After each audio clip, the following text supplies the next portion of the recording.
ជំរាបសួរអ្នកទាំងអស់គ្នាថ្ងៃនេះខ្ញុំមានប្រធានបទមួយគឺមកប្រៀបធៀបរវាងមេតបចាស់ទាំងពីររបស់នគរតុងអ៊ូហើយនិងនគរស៊ូក្នុងនោះគឺមានហួងកាយហើយនិងហួងចុងហួងកាយមានឈ្មោះក្រៅថាកុងហ្វូគឺជាមេតបដ៏ល្បីល្បាញម្នាក់និងស្មោះត្រង់បំផុតក្នុងចំណោមសេនាប្រមុខទាំង12របស់នគរតុងអ៊ូក្នុងសម័យសាមកុកគាត់បានបម្រើត្រកូលស៊ុនរហូតដល់ទៅ3ជំនាន់គឺចាប់តាំងពីចំនួនស៊ុនជៀនស៊ុនឆឹកហើយនិងស៊ុនឈៀនហួងចុងត្រូវគេបានហៅឈ្មោះក្រៅថាហានសឹង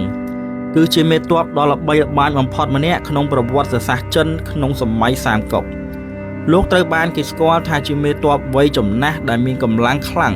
និងជាមេតបម្នាក់ក្នុងចំណោមមេតបខ្លាទាំង5របស់នគរស៊ូហាន 1. ភាពស្រដៀងគ្នាភាពស្មោះត្រង់អ្នកទាំងពីរជាតំណាងឲ្យភាពស្មោះត្រង់បំផុតចំពោះម្ចាស់របស់ខ្លួនវ័យចំណាស់ខ្លាំងពូកែទោះបីជាមានវ័យជរាក៏អ្នកទាំងពីរនៅតែអាចយកឈ្នះមេតបក្មេងៗនិងមានឥទ្ធិពលខ្លាំងក្នុងសមរភូមិឋានៈជាមេតបកំពូលហួងកាយជាមេតបជើងចាស់ម្នាក់ក្នុងចំណោមមេតបទាំង12នាក់របស់តុងអ៊ូចំណែកហួងចុងជាមេតបខ្លាទាំង5ក្នុងចំណោមមេតបខ្លាំងរបស់នគរស៊ូហាន 2. ការប្រៀបធៀបចំណុចខ្លាំងនិងសមិទ្ធផលហួងកាយជំនាញខាងប្រើយុទ្ធសាស្ត្រនិងការប្រើល្បិចបញ្ឆោតល្បិចធ្វើទារុណកម្មសង្គ្រាមចំណុចក្រហមលះបង់សាច់ឈាមដើម្បីប្រើល្បិចដុតទូកឆាវភាគច្រើនពូកែប្រើដំបងឬដាវពូកែបញ្ជាទ័ពជើងទឹកហួងកាយក៏ជាអ្នកដែលចេះអត់ធ្មត់ហ៊ានលះបង់ខ្លួនឯងដើម្បីជ័យជំនះរួមផងដែរហួងចុងគឺជំនាញខាងក្បាច់គុណការប្រយុទ្ធដោយកម្លាំងនិងការបាញ់ធ្នូយ៉ាងខ្លាំងពូកែ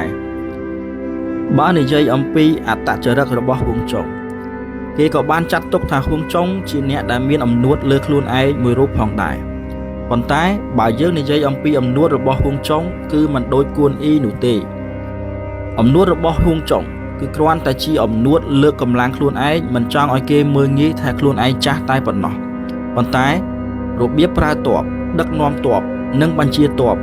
ហួងចុងគឺធ្វើបានល្អមិនមានអំនួតដូចជាគួនអ៊ីនោះទេ 3. តួនាទីក្នុងនយោបាយនិងយោធាហួងកាយដើរតួជាសសរទ្រូងរបស់នគរអ៊ូលោកមិនត្រឹមតែជាមេតបទេប៉ុន្តែក៏ជាអភិបាលស្រុកដ៏ល្អដែលពូកែខាងរដ្ឋបាលផងដែរក្នុងការបង្ក្រាបការបះបោរក្នុងស្រុកលោកគឺជាអ្នកការពារស្ថិរភាពផ្ទៃក្នុងរបស់នគរអ៊ូចំណែកឯហួងចុង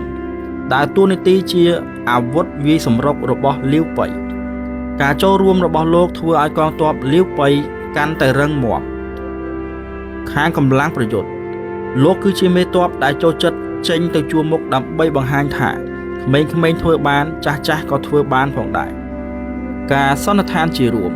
ប្រសិនបើត្រូវការព័ត៌មានសម្ងាត់ឬការប្រើល្បិចដើម្បីឈ្នះសង្គ្រាមដែលមានទ័ពច្រើនជាងហួងកាយគឺជាជម្រើសដ៏ល្អបំផុត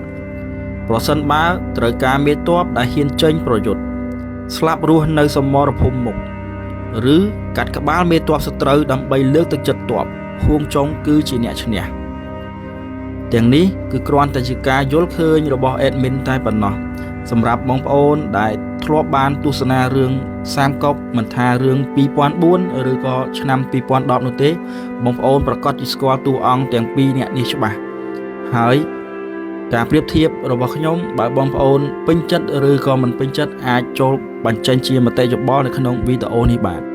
ជួបគ្នានៅវីដេអូក្រោយ